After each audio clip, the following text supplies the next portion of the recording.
Eternal Witness, The Hindu Vedic Foundations of the External Memory Hypothesis, 2015.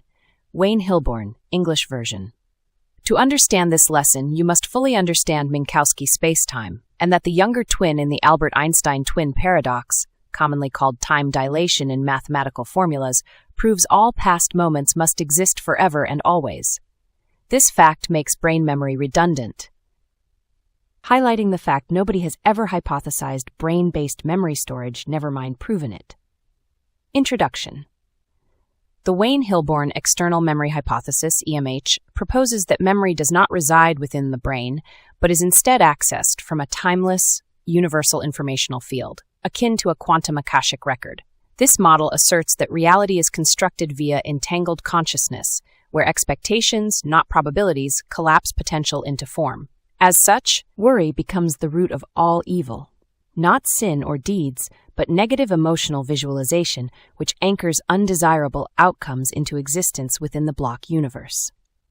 EMH further teaches that each person is simultaneously the observer and the memory of all their lifetimes, and that consciousness permeates everything.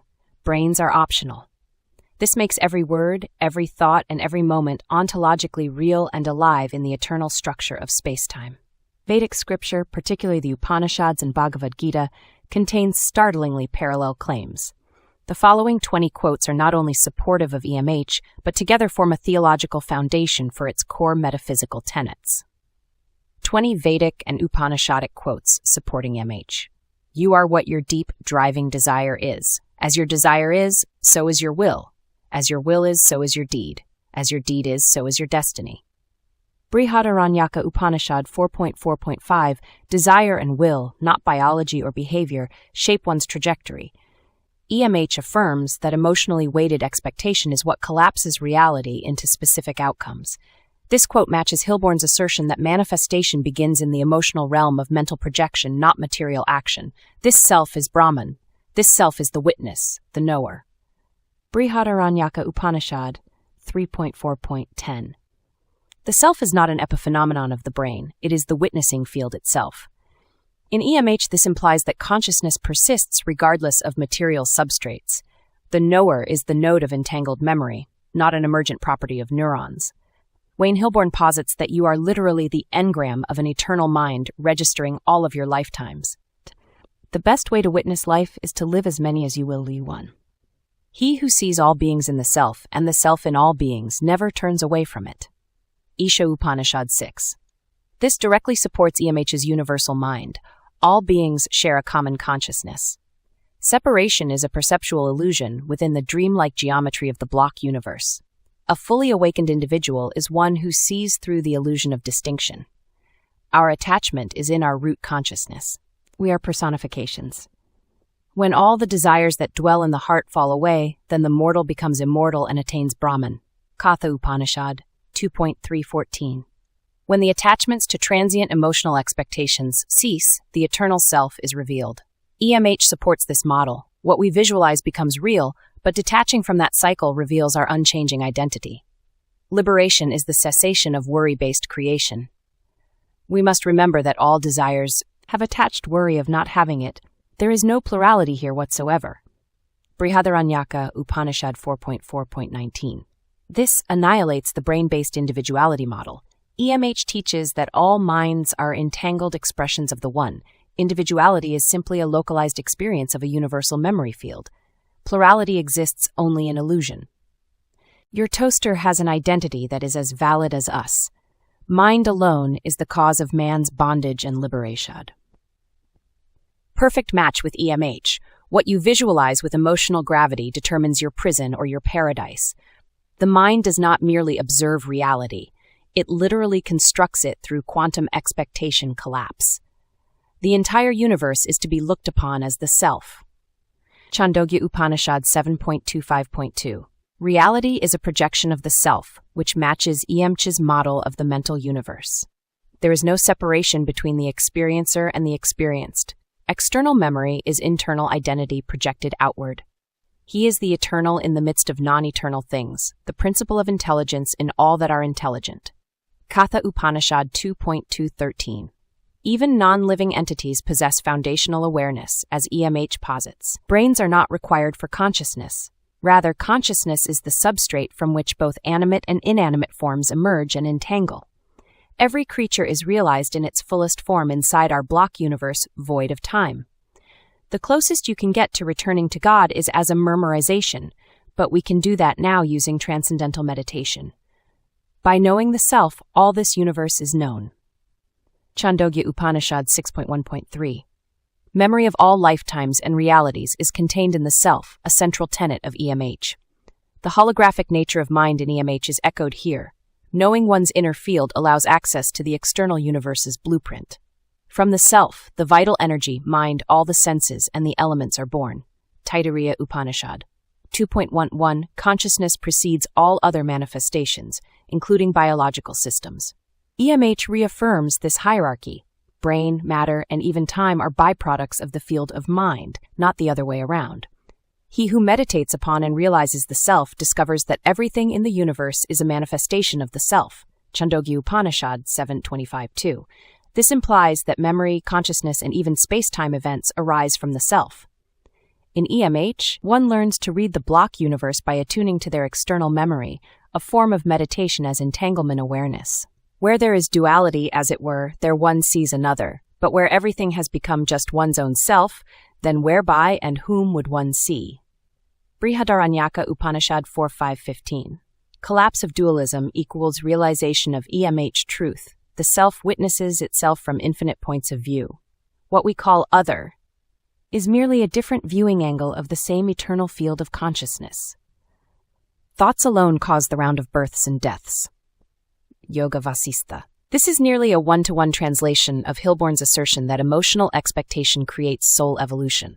The cycle of reincarnation is driven by worry, fear, and mental attachment, not by karma in the Newtonian sense. Wayne Hilborn posits that it was Schrödinger's negative thinking that manifests a dead cat and is also a metaphor for the root of all evil, worry. Just as a man acts and behaves, so does he become.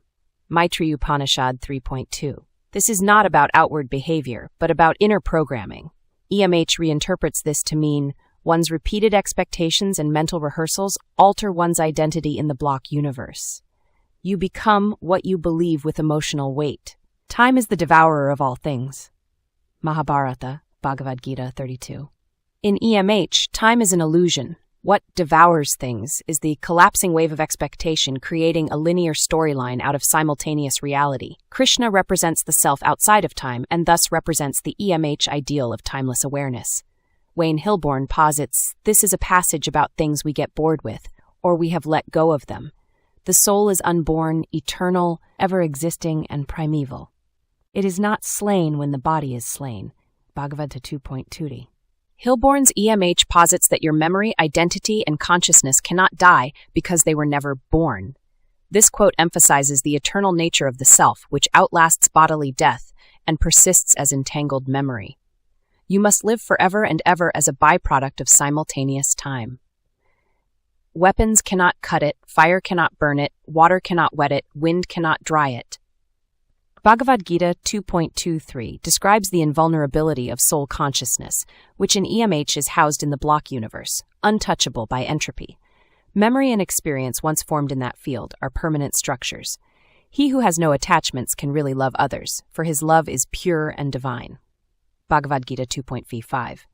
In EMH terms, detachment from egoic, time-based illusions allows for quantum entanglement to be experienced as love, not fear. Love becomes not emotion, but entangled resonance, free from collapse bias. In all beings, I am the seed, Bhagavad Gita 7.10. Consciousness is embedded in every structure as a seed pattern. EMH mirrors this exactly. Everything, from atoms to galaxies, contains a node of awareness entangled with the universal field.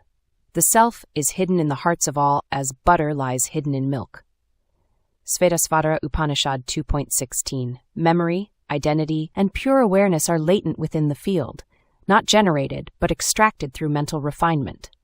The analogy perfectly matches EMH's idea that memory is read from the field with proper expectation and inner alignment. Conclusion: EMH and religious universality. This comparative analysis demonstrates that Hindu metaphysics, particularly in the Vedas and Upanishads, align precisely with the external memory hypothesis, 2015. While the caste system was a historical imposition, it has no place in a block universe where time is non-linear and where each being exists eternally at every phase of their soul's maturity. Judgment from others becomes irrelevant. Evolution is a self-directed journey of expectation management, not social position. Furthermore, this alignment is not limited to Hinduism. The Quran's concept of the preserved tablet, Christ's logos, the Buddhist alaya vijnana, and indigenous dreamwalk philosophies all converge on the same core truth. Reality is mental, identity is eternal, and consciousness is everywhere. As Wayne Hilborn teaches, the universe is not run by dead matter, but by living expectation. We are not victims of fate, we are authors of time. All religions match external memory hypothesis. Memory is special relativity mathematical locations that have been proven to always exist.